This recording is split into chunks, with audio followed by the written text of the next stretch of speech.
Transmitiendo desde la Ciudad de México. Urus Radio, una estación para compartir.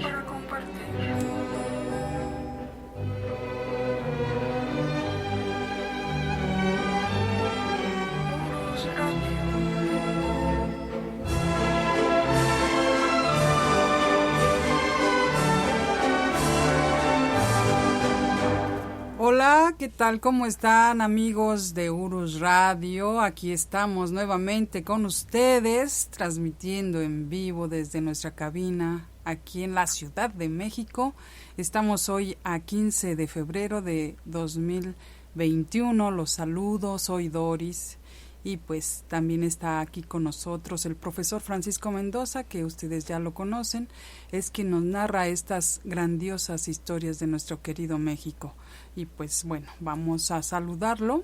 Profesor, ¿cómo está? Buenas noches. Licenciada, buenas noches. Amigos de Urus Radio, muy buenas noches tengan todos ustedes. Un placer, como todos los lunes, estar aquí. Bueno, y antes de empezar, profesor, queremos recordarles, amigos, que el próximo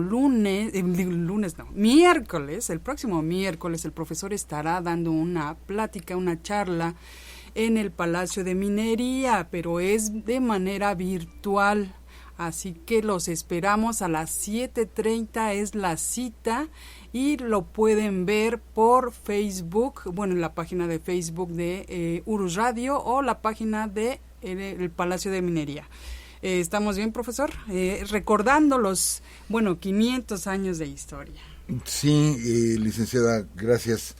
De hecho, vamos a dar 6 conferencias a invitación del Palacio de Minería, lo cual es un altísimo honor para nosotros que nos hayan tomado en cuenta en este año que va a haber varias celebraciones. Entonces vamos a estar en febrero, abril, junio, agosto, octubre y diciembre. Cada 2 meses vamos a estar y vamos a tocar 3 temas. Las 2 primeras pláticas o charlas van a hablar o vamos a platicar sobre cómo se funda la Ciudad de México.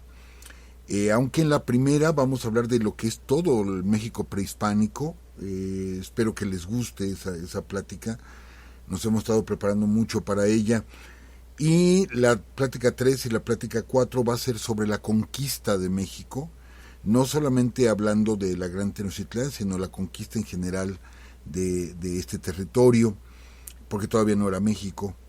Y la plática 5 y 6 sobre la consumación de la independencia. Entonces, gracias a nuestros amigos del Palacio de Minería. Les repito, es un alto honor que la UNAM, la Facultad de Ingeniería y el Palacio de Minería pues nos hayan hecho esa invitación.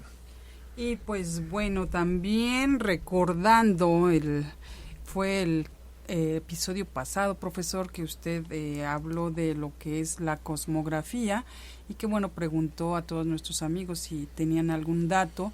Nuestro amigo Maximiliano Hams, pues igual nos hizo llegar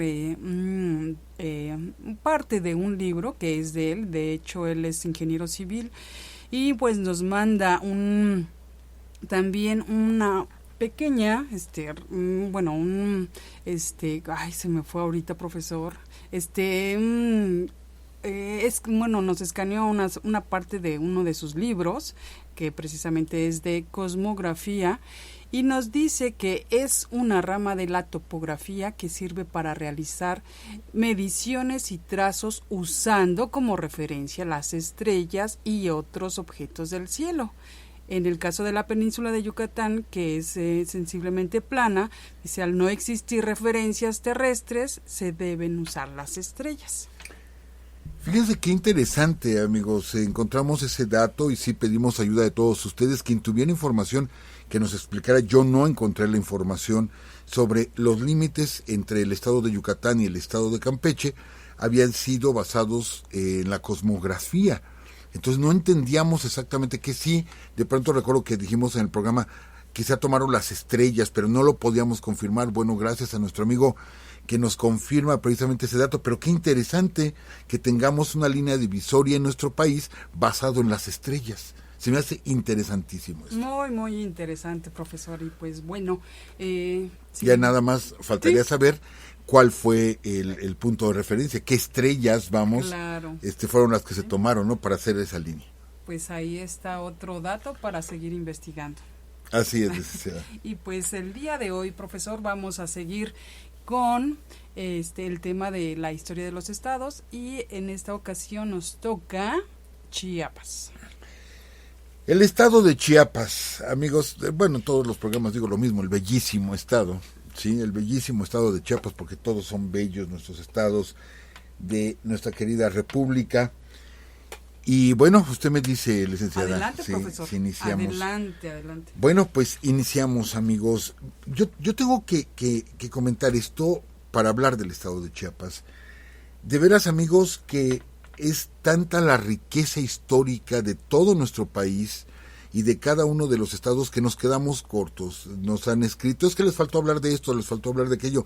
Sí, amigos, sí, una disculpa, pero no nos da el tiempo para hablar de tantísima historia que tenemos en cada uno de nuestros estados, y obviamente Chiapas no es la excepción, pero hay cada historia en el estado de Chiapas, amigos, cada historia. Pareciera como si Chiapas fuera, no sé, de otro mundo, de otra dimensión, no sé, tantas... Mágico, sí, yo creo que es la palabra adecuada, mágico, porque hay cada historia tremenda en el estado de Chiapas. Desgraciadamente ha sido uno de nuestros estados olvidados. Durante muchos años se consideró a Chiapas el estado más pobre, ¿sí?, del país. Actualmente ya no es el más pobre, actualmente el más pobre es Oaxaca, en segundo lugar Guerrero y en tercer lugar Chiapas. De todos modos está entre los 3 estados con más pobreza del país. Y pues es algo que ha provocado muchas situaciones difíciles, ya que se ha abandonado al estado de Chiapas por gobiernos. No vamos a entrar en cuestiones políticas, pero pues sí se ha olvidado a nuestros hermanos chiapanecos, y se han sabido aprovechar otros de esta situación. Entonces hay historias, les repito, tremendas de Chiapas. Chiapas, ¿qué significa? Hay 2 versiones, una que significa río debajo del cerro, hablando del cañón del Sumidero, o donde abunda la chía. Son las 2 versiones. El escudo de armas de Chiapas es el cañón del Sumidero, precisamente. Y bueno, es un territorio grande que no siempre ha pertenecido a México. Hubo un tiempo que no perteneció a México, pero bueno, de eso vamos a hablar poquitito después. Aquí tenemos que mencionar 2 personajes muy importantes previo a la llegada de los españoles, o sea, siglos antes de la llegada de los españoles. Es un personaje mítico que lleva por nombre Balún Botán. Balún Botán, que se entiende que él es el que encabeza una peregrinación entre los mayas, y es el que va a ir fundando varias ciudades en todo lo que es el territorio maya, donde está incluida obviamente Chiapas, y posteriormente fue Itzamna o Itzamná, que es el fundador de Chichén Itzá, y que también fue otro gran líder que se entiende que viene de Oriente. Entonces son como aquí en el centro, lo que es Tenoch, ¿sí? Bueno, pues allá fue Balún Botán entre los mayas, y les repito, abarca la zona de Chiapas. Hablar de la cultura maya, amigos, bueno, no acabaríamos, nos sigue sorprendiendo. Quiero decirles que los mayas, se ha afirmado que estaban en decadencia. No estaban en decadencia, estaban divididos, había guerras internas, y las grandes urbes del clásico habían sido abandonadas, pero se estaban formando otras grandes urbes cuando llega la conquista. Era un pueblo que se perdió, que se olvidó a los mayas, y que a partir de Canterwood, a mediados del siglo XIX, empieza a descubrirse otra vez la cultura maya, y hasta el día de hoy, amigos que nos escuchan, hasta el día de hoy nos sigue sorprendiendo la grandeza del pueblo maya. Y creo que todavía no sabemos ni el 10 o el 15% de lo que tendríamos que saber de los mayas, y nos sigue sorprendiendo. ¿Qué pasa? ¿Dónde en una segunda etapa, les digo, Canterwood y Thompson, que investigan esa zona a mitad del siglo XIX, la dan a conocer, queda como un misterio todavía, pero un misterio, digamos, ya localizado.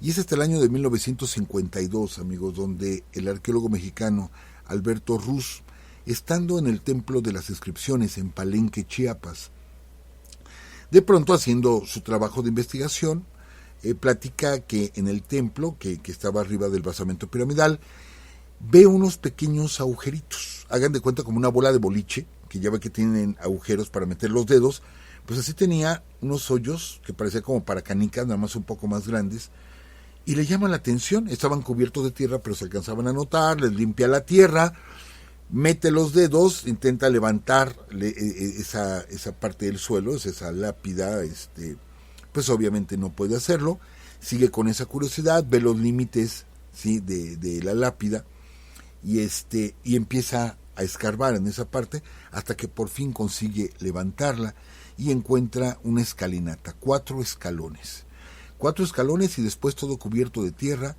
y ahí comienza la investigación. Esto lo platicamos en la serie de el Museo Nacional de Antropología, platicamos con detalle cómo fue el descubrimiento, cómo fue sacando la tierra por meses y meses, con mucho cuidado, hasta llegar al frente de la tumba de Pacal, que en ese tiempo no se sabía quién era, pero por primera vez se descubría un basamento piramidal que era una tumba, semejante a las tumbas egipcias, ¿sí? Esto dio un vuelco y sigue siendo quizá el descubrimiento más importante en la zona de Mesoamérica, ¿sí?, desde 1952, y se da precisamente en Palenque, en Chiapas. Pero bueno, ¿qué podemos hablar de Bonampak? Por ejemplo, los preciosos murales de Bonampak, la conservación que tienen y la historia que nos entregan. Cuando se descubren estos murales en Bonampak, se tenía la idea de los mayas, filósofos que observan las estrellas, totalmente adentrados en la naturaleza. No, cuando vemos los murales de Bonampak y los vemos como guerreros, y los vemos luchando, y los vemos cazando, etcétera, nos damos una idea más clara de lo que era el ambiente de los mayas y lo que fue la cultura maya en pleno esplendor, ¿sí? Entonces es otra zona arqueológica dentro de las muchas que tiene el estado de Chiapas, que bien vale la pena conocer, que está plenamente recomendado. Vamos a conocer Bonampak, vamos a conocer Palenque. Yo les había comentado, amigos, que tengo la suerte de haber estado en 28 de los 32 estados. En 4 yo no he podido estar, que es Baja California Sur, Campeche, Chiapas y Colima. No he podido estar en esos estados, pero les aseguro que con lo que estamos estudiando y aprendiendo, pronto vamos a estar ahí. Merece la pena la visita de estos preciosos e impactantes lugares. Y bueno, solamente fue una referencia, porque hablar de cultura maya, les digo, no acabamos. Pero, sí vale la pena mencionar algo, amigos. La tumba del rey Pacal, que hace años después, no tiene mucho, se descubre la tumba de la reina Roja, que está íntimamente relacionada con Pacal. Pero lo que a mí particularmente, se lo he comentado a ustedes, a mí me ha molestado, que ante la grandeza de nuestras culturas, ante lo soberbio de las construcciones, del conocimiento que se tenía, de pronto se argumenten explicaciones que nada tienen que ver y que lo único que hacen es devalorar, ¿sí?, devalorar a nuestras culturas. Y es que la lápida de Pacal, pues se dice que es un astronauta y que seguramente Pacal venía de las estrellas, etcétera, etcétera. Y digo, bueno, ¿por qué siempre tenemos que devalorar todo lo que hicimos? Otras culturas sí son apreciadas, reconocidas, pero las culturas americanas, pues no. ¿Cómo pudieron estos chaparritos morenitos haber construido todo esto? Pues no es posible, a menos que viniera alguien de las estrellas y se los enseñara, ¿no?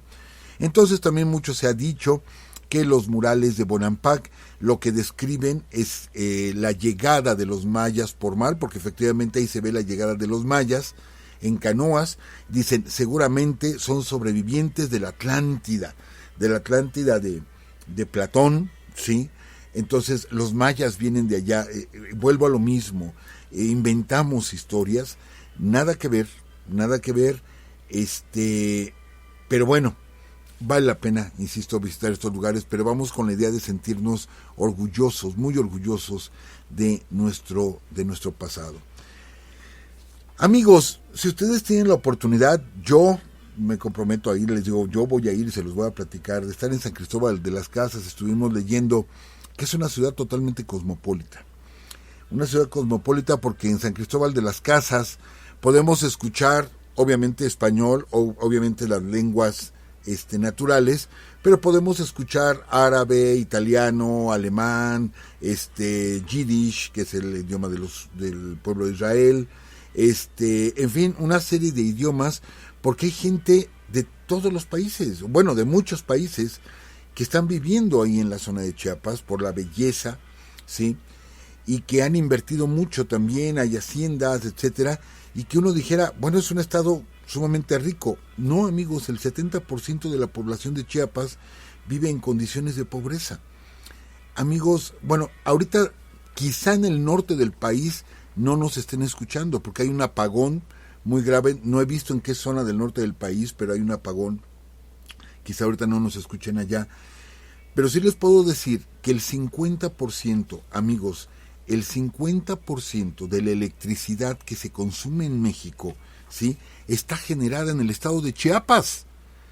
Ahí está la Angostura, está la presa de Malpaso, está la presa de Chicoacén, todas ellas hidroeléctricas. Son 7 hidroeléctricas que tiene el estado de Chiapas, y les repito, el 50% de la energía, porque estamos interconectados, todo el país, el 50% sale de Chiapas. Imagínense la riqueza en agua que se ha podido hacer estas hidroeléctricas, y es más, el 50%, les digo, de la energía del país. Bueno, el 80% de la energía que llega a la Ciudad de México viene de Chiapas. Desde allá nos está llegando. Si estamos ahorita transmitiendo, muy seguramente, ¿sí?, esta energía nos está llegando precisamente de allá. Entonces, vemos esa riqueza, pero que ha habido pues un rezago social muy, muy fuerte. Y no porque yo quiera mover o hacer una crítica social actual, les digo que política actual no hablamos, sino por lo que se va a venir. Algo que ahorita vamos a platicar de las cosas que han pasado en el estado de Chiapas. Por ejemplo, en el estado de Chiapas llega como primer español, vamos a intentar conquistar precisamente Pedro de Alvarado. Pedro de Alvarado entra a la región del Soconusco, alcanza a llegar hasta Soconusco y de ahí se regresa, tiene algunos combates y se regresa. Posteriormente llegaría Luis Marín por orden de Hernán Cortés, también llega y se regresa, y entonces se le da la oportunidad a Mazariegos, ¿sí?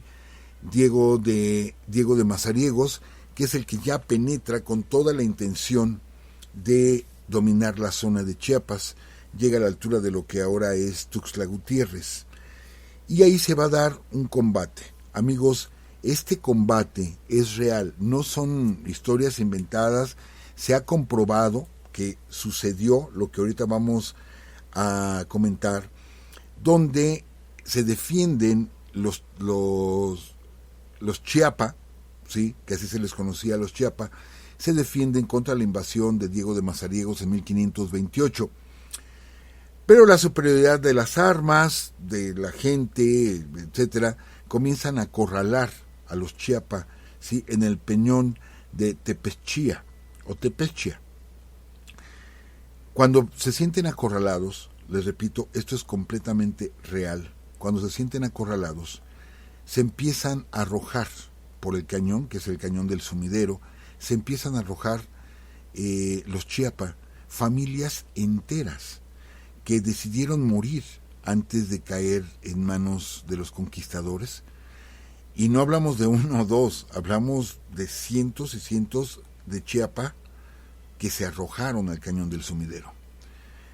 De hecho, por eso en el escudo de Chiapas aparece el Cañón del Sumidero, ¿sí?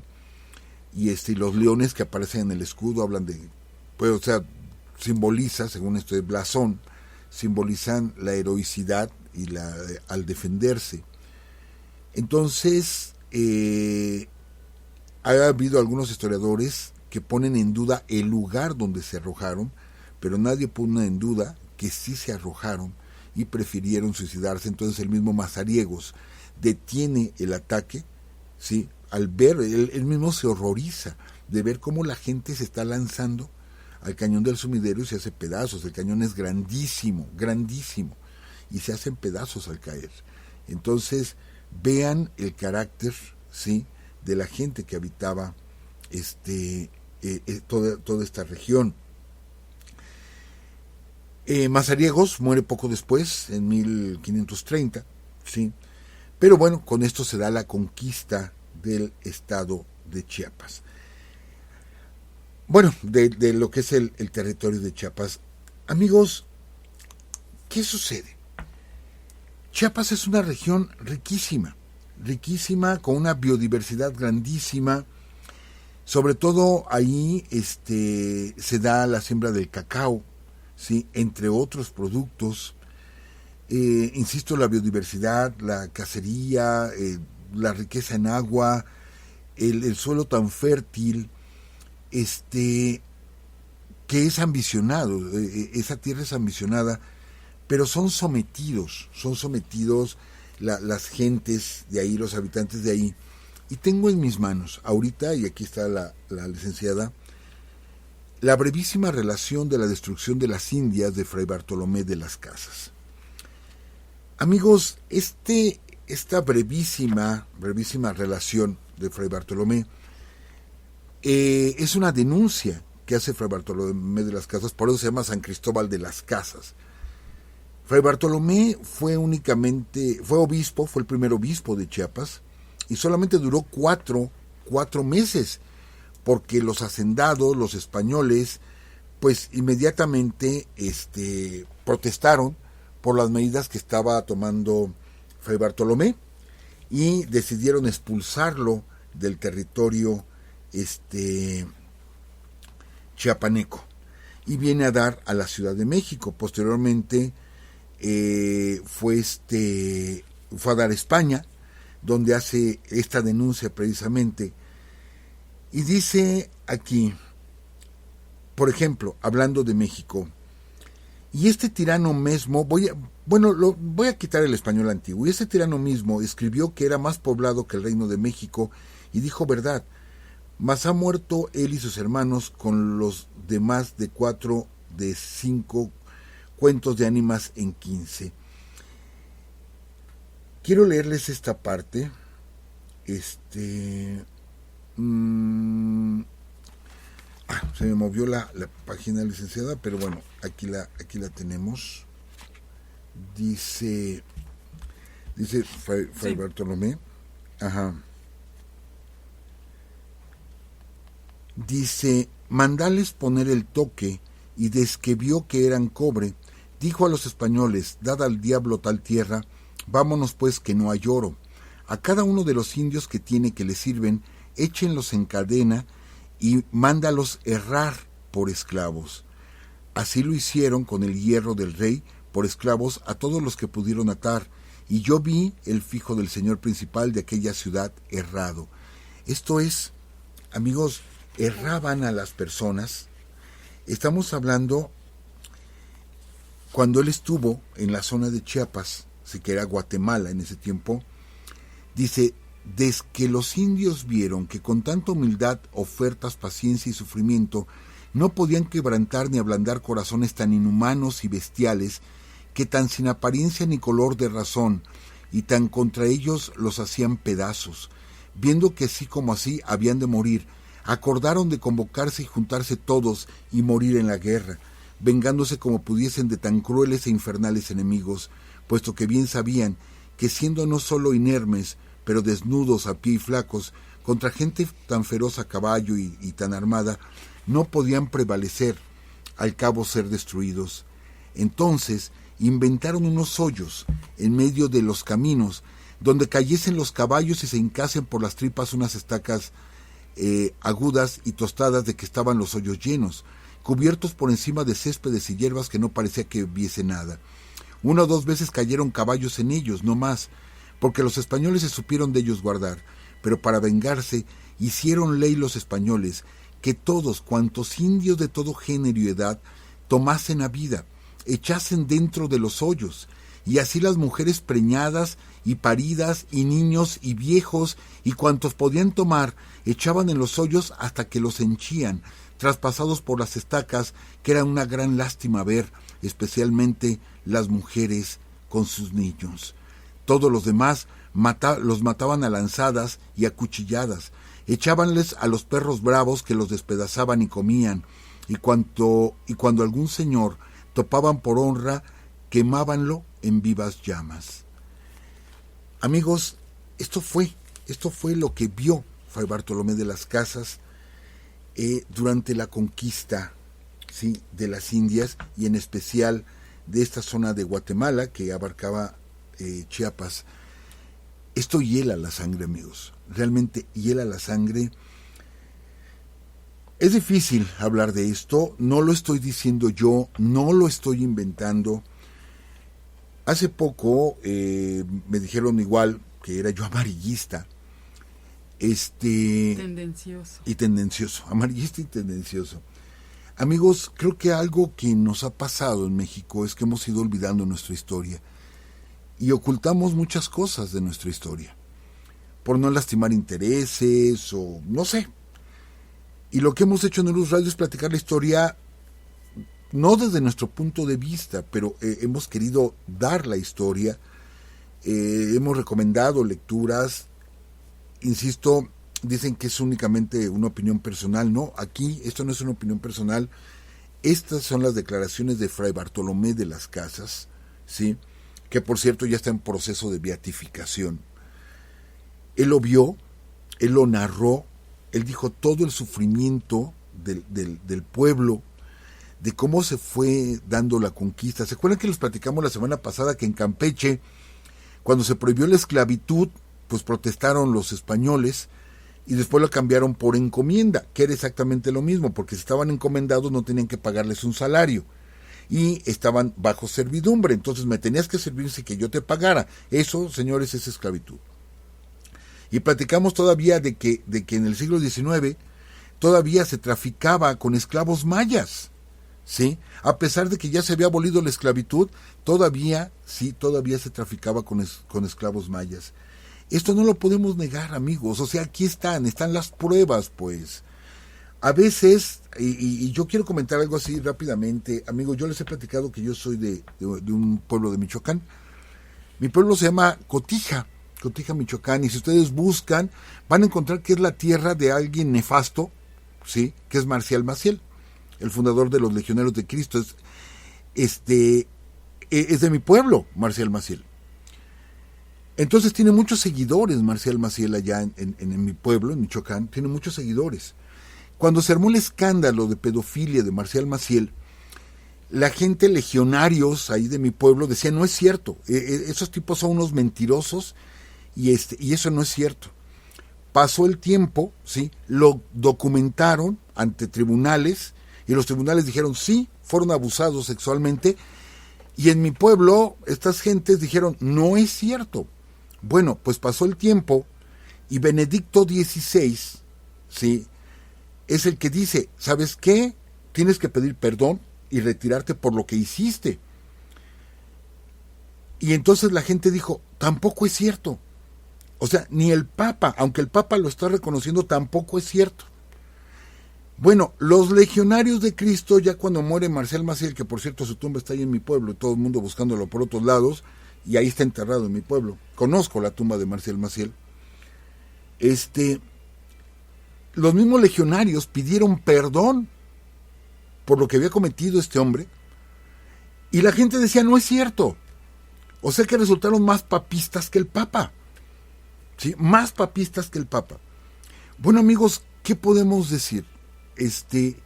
Aquí están las pruebas, o sea, las pruebas de la crueldad con la que se dio la conquista, de que se horrorizaban muchas personas. Yo no estoy hablando de todos, pero sí de muchos que se aprovecharon, los encomenderos, los hacendados, se aprovecharon de esa situación y que maltrataron y exterminaron a nuestros antepasados. Eso es cierto. Y a mí en ocasiones me han dicho, entonces tú eres indígena si eres mestizo. Sí, soy mestizo. Estoy completamente de acuerdo, yo soy un mestizo, ¿sí? Yo soy de tercera generación en México, pero mi bisabuelo era español, ¿sí? Por el lado de mi padre, por el lado de mi madre, indígenas. O sea, yo soy mestizo. Entonces yo no niego esa parte, hablo español, ¿no? No niego esa parte, pero quiero reconocer el valor de mi cultura, que también viene del otro lado. Y me siento mexicano, y soy mexicano, y nací en México. Entonces quiero reconocer esa parte, pero se han encargado de borrarme la historia de mi pueblo, ¿sí? Que también es mi pueblo, pues. Se han encargado de borrarla. Entonces es lo que hemos dicho aquí en Urus Radio, no lo estoy diciendo a título personal, aunque ahorita comenté cosas personales, sino estamos leyendo este libro que, insisto, es la brevísima relación de la destrucción de las Indias de Fray Bartolomé de las Casas. Y solamente, por último, la frase con la que cierra Fray Bartolomé, dice, su brevísima relación dice, y con color de qué sirven al rey, deshonran a Dios y roban y destruyen al rey. O sea, deshonran a su mismo Dios. Al Dios que trajeron aquí lo deshonran o lo estaban deshonrando. Amigos, insisto, no nos metemos con la fe religiosa de nadie, eso es muy respetable. Hablamos de la historia. Y la historia es lo que nos cuenta y es lo que nos dice. Entonces, amigos, así es como vive la gente de Chiapas. Los naturales, tzotziles, tzetzales, tojolabales, lacandones, mayas, viven en esa opresión. Llega la lucha por la independencia, que bueno, sabemos que en esa zona Jacinto Canec anteriormente intenta levantar una revuelta, pero ven ustedes el sincretismo, y es que a lo mejor estoy como pensando en lo que viene y me cuesta trabajo platicarlo, pero se los voy a contar, o sea, es parte de la historia. Nos estamos basando en la Enciclopedia de México, en el volumen 3, en la historia de Chiapas. Se viene la independencia de México. En la lucha por la independencia, Chiapas está tan alejado y aparte que pertenece, ¿sí?, a la Capitanía General de Guatemala, no pertenece al virreinato, sino a la Capitanía General como Yucatán, que también no lucha por la independencia porque es la Capitanía de Yucatán, ¿sí? Entonces no eran virreinatos, eran capitanías. Entonces Chiapas no pertenece a la Nueva España ni a Yucatán, sino pertenece a Guatemala, ¿sí? Lo único que sucede durante los 11 años de lucha de la independencia es que Mariano Matamoros fue a pelear a Chiapas, porque cuando se toma la ciudad de Oaxaca en 1813, fuerzas novohispanas avanzan de Guatemala para intentar salvar Oaxaca, y Morelos le da la orden a Mariano Matamoros de que los enfrente. Matamoros baja, ¿sí?, y los enfrenta y los hace retroceder. Pero ya no estaba en territorio de la Nueva España, ya estaba en territorio de Guatemala, que era Chiapas, pero insisto, en ese tiempo pertenecía a Guatemala. Es lo único cerca de Tonalá, Chiapas, ahí donde se da la batalla de Mariano Matamoros, donde derrota a los españoles. Fuera de eso no sucede nada, se consuma la independencia, ¿sí?, los tratados de Córdoba, el plan de Iguala, etcétera. Y el imperio invita a las provincias de Centroamérica a que se integren al imperio, ¿sí? Entonces se integran todos al imperio, se integra Chiapas, se integra el Soconusco, bueno, todos se integran al imperio, pero el imperio es efímero, el imperio no duró, y de pronto todas las provincias, cuando cae el imperio, deciden independizarse, o sea, dicen, no, ya no queremos nada con México, nosotros vamos a formar nuestra propia república, ¿sí?, centroamericana. Pero no cuentan a Chiapas, no lo tomaron en cuenta. O sea, sí, vámonos todos con el imperio mexicano, pero cuando ya nos salimos de ahí, ya no tomamos en cuenta Chiapas. Entonces ya, pues se organiza Guatemala, se organiza El Salvador, Honduras, Nicaragua, etcétera, y Chiapas se queda volando. Entonces Chiapas tiene que hacer una votación, ¿sí? Que se habla de que hubo ahí presiones, etcétera, pero bueno, oficialmente se hizo una votación y los chiapanecos deciden irse del lado de México. Pero lo mismo que le hicieron a Chiapas, las provincias centroamericanas, Chiapas se lo hace a Soconusco. No lo reconoce tampoco como provincia. Entonces Chiapas se adhiere a México en 1824, ¿sí? Pero Soconusco se queda volando. Entonces, como perteneció a Guatemala, luego perteneció a Chiapas, pero Chiapas era de Guatemala, pero luego Chiapas se pasa a México, entonces el Soconusco se queda volando. Y van a pasar muchos años, es hasta 1842, cuando, por orden de Santana, es invadida la región del Soconusco. Realmente se invade el Soconusco, realmente se invade, ¿sí? Se firman ahí unos acuerdos con unas cuantas personas, dicen el Soconusco es mexicano, los guatemaltecos mandan soldados, sí, porque era un territorio que no se definía todavía, pero Santana se lo apropia. Pero amigos, no crean que Santana se apropia el territorio del Soconusco porque cómo quiero a esa gente, cómo los adoro. No, Santana se apropia, ¿por qué? Porque quería todo el istmo de Tehuantepec. No quería dejar espacio. El istmo de Tehuantepec ya era muy peleado desde entonces, ¿sí? Los ingleses lo querían, los norteamericanos lo querían, o sea, el cruce del continente se podía hacer fácil por ahí, y bueno, al final se hizo por Panamá, pero tenía un valor grandísimo el istmo de Tehuantepec, por eso lo hace Santana. Por lo tanto, adhiere al Soconusco, a México, pero se olvida del Soconusco y de Chiapas, o sea, se olvida de todos, ¿sí? Pero bueno, ya es cuando se integra este territorio a nuestro país, estamos hablando del año de 1842. Amigos, se va a vivir en Chiapas la Guerra de Castas. La Guerra de Castas del año de 1867 a 1871 no es la Guerra de Castas de toda la península de Yucatán, sino la Guerra de Castas en particular de Chiapas. Lo encontramos en la Enciclopedia de México, encontramos esta narración y le dimos seguimiento, amigos. En el año de 1868, termina la intervención francesa en el 67 y estamos hablando de 1868. Se está dando plena guerra. ¿Se acuerdan lo que platicamos hace unos instantes de cómo vivían la gente del pueblo en Chiapas?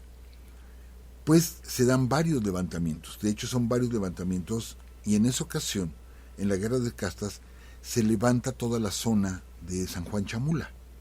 Toda esa zona se levanta en armas en contra, sí, de los blancos, en contra de los blancos. Y hay un hecho que narra Rosario Castellanos en un libro que se llama Oficio de Tinieblas, que lo voy a conseguir, lo tengo que conseguir.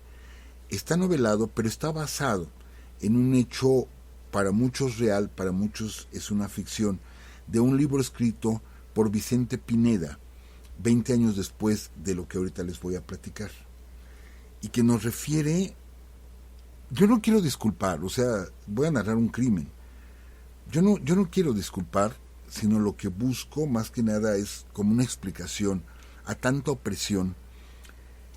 Sucedió esto, que el Viernes Santo de 1868, ahí en San Juan Chamula, la gente, cansada de los abusos de los blancos, y que siempre les ponen a un Cristo blanco, ¿sí? Y que hay que adorar a ese Cristo blanco, deciden entonces adorar a un Cristo indígena. Entonces, para eso necesitan, ¿sí? Necesitan a un indígena que sirva para poderlo adorar en la cruz.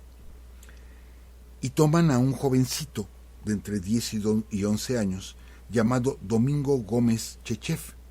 Pueden ustedes buscar la información o conseguir el libro igual de Vicente Pineda o el libro de Rosario Castellanos. Y ahí en San Juan Chamula, sí, obvio este niño no quería, pero los padres aceptaron. Al niño lo agarraron entre toda la gente y lo crucificaron. Fue crucificado. Comenta la narración de Vicente Pineda de los gritos de horror que daba el niño cuando lo estaban crucificando y muere desangrado en la cruz, con tal de tener una imagen de un Cristo con rasgos indígenas, porque estaban cansados, ¿sí?, de adorar a un Cristo con rasgos europeos y que a ellos los oprimían los europeos. Se quedan con la fe religiosa de la cruz, pero dicen ahora queremos un Cristo indígena, y crucifican a este niño, ¿sí? Al final el que los movió, ¿sí?, el que urdió todo esto, ¿sí?, lo capturaron, lo encerraron, pero después el pueblo de San Juan Chamula se fue en contra de las autoridades, lo pudieron rescatar, ¿sí? El chiste es que quedó sin castigo este crimen cometido contra este jovencito Domingo Gómez Chechev. Y les repito, después algunos historiadores niegan ese hecho, pero bueno, pues no son muchas las fuentes que lo comentan, porque no es algo así como que muy digno de comentarse, porque dicen que al momento de que crucificaron a ese niño, las mujeres se dieron a la tarea de recoger la sangre, porque decían que era sangre bendita, porque era un Cristo indígena, y era sangre bendita, y hubo gente que se bebía la sangre del niño, donde estaba desangrando ahí en la cruz. O sea, un crimen horrendo, pero se da a causa de este sincretismo, de esta falsedad con la que manejaron a la gente, o este abuso. Les llega una fe, pero la gente abusaba de ellos. Y no vamos lejos. Recuerden ustedes, amigos, que en ese tiempo que se da la guerra de castas y que ya la platicamos aquí, pues allá en lo que ahora es el estado de Quintana Roo estaba Chan Santa Cruz. Todos los mayas estaban movidos por una cruz parlante. Acuérdense que les platicamos, la cruz que hablaba y que hasta la fecha sigue existiendo, Chan Santa Cruz, ¿sí? Y es una comunidad que defiende todavía esa cruz. ¿Y cuánto tiempo duró la guerra de castas en Yucatán? Y todos movidos por una cruz que hablaba. Sí nos damos cuenta, amigos, o sea, les han metido tantas ideas a estas personas, o les metieron tantas ideas que rayaron en el fanatismo, que se perdieron en la misma idea de la religión, ¿sí? Se perdieron y cometieron ese tipo de atrocidades, y uno dice, qué bueno que ya quedó a mitad del siglo XIX. No, amigos, si ustedes buscan lo que es la Nueva Jerusalén en el estado de Michoacán, está actual, ahorita, 2021, febrero 15, existe la Nueva Jerusalén. Allí en Michoacán es un poblado donde no puede entrar nadie. Es más, los niños que nacen en ese poblado tienen que tomar educación en su templo. Y hay escuelas públicas, y cuando han ido maestros los corren, e inclusive el pueblo ha destruido a marrazos, a martillazos, las escuelas públicas, las escuelas del gobierno. Y ellos se manejan por usos y costumbres, ¿sí?, y no permiten que nadie entre a la Nueva Jerusalén en Michoacán. O sea, con un fanatismo terrible, terrible. Y estamos hablando del 2021, amigos. Sí, estamos hablando del 2021. Entonces esto no está muy ajeno a nuestra realidad. Amigos, para esto tenemos que mencionar a un gran benemérito, fue considerado así el benemérito del estado de Chiapas, Ángel Albino Corzo. Y se me está yendo el tiempo, todavía tengo muchísimo que platicar. Voy a dar los datos así muy rápido, sí, amigos. Gobernador del estado, él es el que impone las leyes de reforma, defiende al país contra la intervención francesa, al estado de Chiapas contra la intervención francesa. O sea, luchó en la guerra de reforma, pero todo en la zona de Chiapas y Tabasco.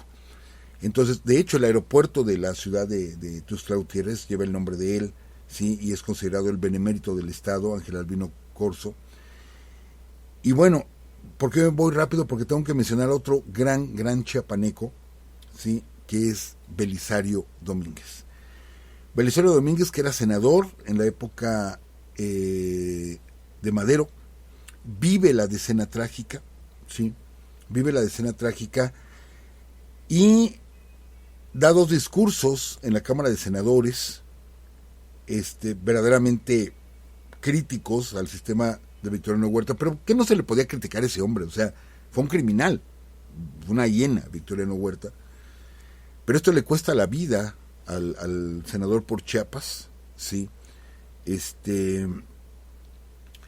Tiene una muerte horrenda. Me acuerdo que platicamos, tenemos un capítulo donde hablamos de un doctor, del doctor Aureliano Urrutia. Este doctor, que se había hecho famoso en México porque le salvó la vida a un torero, a Rodolfo Gaona, y que luego estaría en el gabinete de Madero, pero luego Huerta lo trae a su gabinete y lo nombra secretario de Gobernación. Nada más duró unos meses como secretario de Gobernación, y le tocó ordenar la muerte de Serapio Rendón, de Adolfo Gurrión, diputados, y de Belisario Domínguez. Es más, Serapio Rendón, cuando lo tienen preso, él pide papel para hacer una carta de despedida y se agacha a empezar a escribir, y ahí mismo le meten un balazo en la cabeza, ¿sí? Adolfo Gurrión lo fusilan, él era de Juchitán, de Oaxaca. Serapio Rendón era yucateco, y Belisario Domínguez, ¿sí? Es hecho prisionero. Lo llevan a Coyoacán, donde tenía un consultorio el doctor Aureliano Urrutia, que era el secretario de Gobernación de Victoriano Huerta, y ahí le abre la boca con instrumental que él tenía, le saca la lengua y de un tajo le corta la lengua al doctor Belisario Domínguez. Comienza a desangrarse, ¿sí? Belisario Domínguez, y todavía se burló de él, ¿no? Le dijo, se lo dije, doctor, usted ya no va a volver a hablar en su vida, ¿no? Le digo, le corta la lengua, que luego se le enviaría como trofeo a Victoriano Huerta, y se llevan arrastrando a Belisario, que estaba desangrando, y todavía lo golpean y lo matan por fin ya ahí en Coyoacán, en un cementerio, y ahí entierran sus restos, que serían exhumados 8 meses después, y que dicen, no es cierto lo de la lengua, porque todavía encontramos la lengua.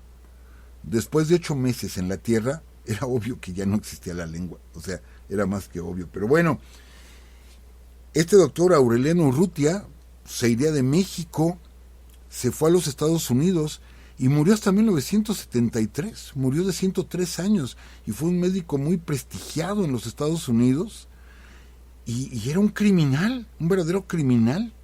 Les digo las muertes que ordenó, pero bueno, todavía puedo decir, yo seguía órdenes y los fusilé, pero torturar así al senador chiapaneco Belisario Domínguez, solamente por los discursos que dijo en contra del régimen de Huerta. Entonces es otro gran chiapaneco. Y bueno, hace un momento comentamos de Rosario Castellanos, grandes chiapanecos, Jaime Sabines, ¿sí? Amparo Montes, la cantante Amparo Montes, de los años 40, 50, la actriz Alejandra Meyer, y bueno, Irma Serrano, todo un personaje en la historia de México, la señora Irma Serrano, que fue senadora por el estado de Chiapas, y alguien que, bueno, amigos, no vayan a presumir, de ella sí no vayan a presumir, el Bester Gordillo, no presuman de ella nada más, por favor, pero también chiapaneca, ¿sí? Entre algunas de las personas mencionadas. Ya no vamos a poder hablar de la Revolución Mexicana, más que la mención de don Belisario Domínguez, pero sí quiero comentarles que hay un santo allá en Chiapa de Corzo, que es Enrique Verdi, que fue un coronel, y que este coronel abusaba mucho de las mujeres, era alcohólico, era mujeriego, muere en 1919, si mal no recuerdo, acusado de abusar sexualmente de una niña. El pueblo se enardece de tantas tropelías que había cometido este hombre y lo llevan a un árbol de pochota que está ahí en la plaza y ahí lo cuelgan, y para estar seguros de que estaba muerto, varias mujeres corrieron y se le colgaron de las piernas, ¿sí? Para que apretara bien la cuerda y de veras estuviera muerto este hombre. Pero ¿qué pasa? Que se convirtió ya en un Malverde, en un Jesús Malverde. Actualmente es un santo, tiene devoción, pero es el santo, por ejemplo, de los narcos y todo esto, como fue Jesús Malverde, ¿sí? Y todavía siguen las opiniones divididas de que si fue un violador, fue un asesino, y hay quien dice que no, que es un santo. Bueno, pues ahí en el panteón está su tumba y nunca faltan flores, cervezas, cigarros, etcétera, que le lleva la gente y le pide. Insisto, este sincretismo que se da, y pues ahorita no es de extrañarnos, ¿no? El culto a la Santa Muerte en varias partes del país, el culto a Jesús Malverde, en fin, en varias partes del país, que les digo, por estas situaciones que se han dado socialmente en México, que por cierto en ese mismo árbol murió Sanguieme, que fue el último líder de los Chiapa, ¿sí? En contra de la dominación española, murió en el mismo lugar, claro, 500 años atrás. Y bueno, algunas de las curiosidades que tiene el estado de Chiapas, que yo sí quiero comentar, amigos, por si ustedes van a visitar este estado, si ustedes van a la zona de Sinacantán, resulta que la gente que vive ahí considera a las ovejas como animales sagrados. Hagan de cuenta, como en la India las vacas, en la zona de Sinacantán son las ovejas, son completamente sagradas. De hecho se les pone nombre, o sea, nombres cristianos, y pueden hacer lo que quieran las ovejas, las tienen únicamente para la lana, que las han podido, pues, la oveja llegó con los españoles, pero han podido aclimatarlas, porque es zona muy caliente, y la oveja es de zona fría, por eso genera tanta lana. Y han podido adaptar estas ovejas, las cuidan muchísimo, les digo, son prácticamente sagradas, o sea, nadie puede tocar ahí una oveja, matarla o comérsela o algo así, no, únicamente es para la cuestión de la lana, y cuando muere la oveja la entierran, y bueno, o sea, forma parte de la familia como cualquier otra mascota, un perro o un gato, forma parte de la familia las ovejas ahí en la zona de Sinacantán. Entonces, vemos muchos datos curiosos, muchos datos curiosos. Algo que se me olvidaba mencionarles, amigos, esto que platiqué de Domingo Gómez Chechev, y que sí es un horror, bueno, pues fue algo muy parecido a lo que pasó en Canoa, sí, que hasta existe la película de Canoa, cuando estos personal administrativo de la universidad van a una excursión a la Malinche y deciden quedarse en el pueblo de Canoa, y de pronto el sacerdote por el micrófono empieza a hablar y a azuzar a la gente ahí en Puebla, hasta que los linchan, ¿sí? Hasta que los linchan, o sea, es la manipulación que de pronto existe, basados en el miedo, basados en este sincretismo, vuelvo a la misma palabra, este sincretismo del cual se aprovecha mucha gente. Y bueno, ya nada más para concluir, licenciada, en 1992 hay una marcha de una organización zapatista por las calles ahí en Chiapas, y llegan a donde estaba la estatua de Diego de Mazariegos. Esto se los platico como anécdota, y la gente no avisa, y de pronto ¡pum!, se van sobre la estatua y la derriban a martillazos, la estatua. 2 años después surge el EZLN, y alguna ocasión le preguntan a Marcos que si él estuvo en esa marcha, y dice Marcos, pues yo la grabé toda, yo la filmé. Entonces, obviamente todos los movimientos, acuérdense que eran como supervisados por la gente del gobierno, empiezan a revisar las cintas, y efectivamente se ve, hay una persona vestida de civil con gorra roja, nunca se le ve el rostro, pero está vestido de civil con gorra roja, y es el único que va con ese grupo y que está grabando todo lo de la caída de la estatua de Mazariegos. Pues resulta que era Marcos, Resulta que era Marcos 2 años antes, que ya estaba en esas actividades. No vamos a hablar aquí del ZLN, cada quien tendrá sus ideas, y aparte que comenzamos, que les hemos dicho que no queremos platicar de sucesos contemporáneos, más de la historia. Y por último, nada más un dato impactante. Ustedes, amigos chapanecos que nos están escuchando, ustedes las cosas las hacen en grande. Así de plano las hacen en grande, porque en abril de 1982 explotó un volcán, el Chichonal, ¿sí?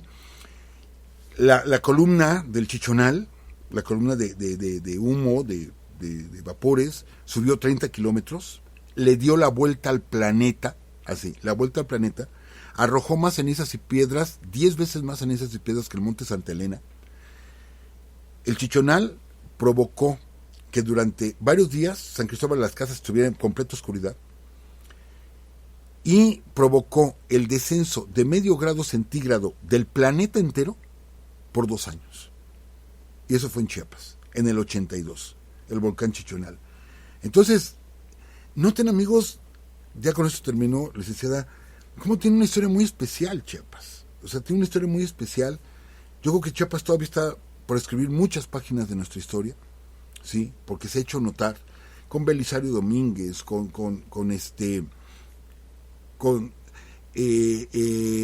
los personajes actuales, ¿sí? Con el suicidio colectivo, en fin, Chiapas da mucho de qué hablar, muchísimo de qué hablar, y esperamos pronto poder conocerlo. Sí, también hay una curiosidad, profesor, de que Miguel de Cervantes Saavedra se propuso en 1590 ante Felipe II como gobernador del Soconusco en Chiapas. Sí, Miguel de Cervantes, tiene razón, licenciada. Ante Felipe II, pues había cargos, él trabajaba ya para el gobierno como recaudador, ¿sí? Y supo que había cargos disponibles, y él se ofrece, ya era soldado retirado, y se ofrece ante Felipe II, dice, yo me voy a gobernar esta zona, ¿sí? Soconusco, no sé qué sea, pero yo voy, y pues lo batearon, pero sí está la solicitud de Cervantes de Saavedra. Después de eso escribiría el Quijote. En la publicidad que enviamos me contesta un amigo, me dice, en un lugar del Soconusco de cuyo nombre no quiero acordarme. O sea que así hubiera empezado el Quijote, sí, quizá, pero que hubiera llegado Miguel de Cervantes a gobernar. Y se encontró una moneda también, profesor. Ya no nos da tiempo de platicar. Pero nada más, se encontró una moneda, ¿de qué año? Se encontró una moneda, es que no, nos faltó platicar muchísimo. Una moneda alemana del año 2039 se encontró recientemente en Chiapas. Pero del año 2039, o sea, ¿qué pasa con esa moneda? ¿Sí? Pero bueno, les digo, es que es mágico Chiapas, ya no nos da tiempo. Lo que decía usted, dimensión desconocida. Sí. Y pues bueno, amigos, también saludamos a todos los que están en el chat, y a nuestros amigos de Chiapas que nos están escuchando, a Edmundo Gordillo, a Milton Pineda, que, bueno, él vive, tiene 3 años viviendo en Chiapas. Javier Yarce, también de Chiapas. Jonathan Lozano, es de Tlaxcala, pero vive en Chiapas. Daniel Obando en Chiapas también. Aldo Ortiz, que nos compartió información sobre Chiapas. Alex Hernández también de Tapachula, Chiapas. María Teresa Esteban Trejo, que igual nos está aportando muchísimos datos aquí en el chat. Te lo agradecemos mucho, María Teresa. Y pues bueno, ya nos falta muy poquito tiempo para terminar, profesor. Todos nuestros amigos que están aquí en el chat, de veras se los agradecemos bastante. María Teresa habla de que Florinda Lazos es de San Cristóbal, que luchó por el voto femenino, y que, ni siquiera una calle lleva su nombre. Pues sí, también nos recomienda el libro de la guerra de las 2 vírgenes de Jean de Vos, y también nos habla del libro de Rosario Castellanos. Y pues bueno, muchas gracias a todos ustedes. Y saludos también a nuestros amigos Alan García, que cumplió años, tiene 2 semanas que cumplió años y apenas lo vimos. A Sara Elisa Campos, que bueno, ella vive en Ciudad del Carmen, Campeche, a Rodrigo Salas y a su novia Cheli. Y pues bueno, ahora sí nos vamos. Sí, profesor, ¿algo iba a decir? Nos escuchamos el miércoles. El miércoles los esperamos, amigos, 7:30 de la noche en la página de Facebook del Palacio de Minería o de Urus Radio. Aquí los esperamos. Pues bueno. Nos vamos. Que estén muy bien, amigos. No nos vamos sin antes escuchar una melodía precisamente representativa de Chiapas. No importa. Profesor, ayúdeme. ¿Qué pasó, licenciada? No, nada. Pues bueno, amigos, ahora sí nos vamos con esta melodía. Ay, cuando queremos que se haga algo bien, no se puede, pero bueno, aquí estamos. Cuídense y estamos escuchándonos el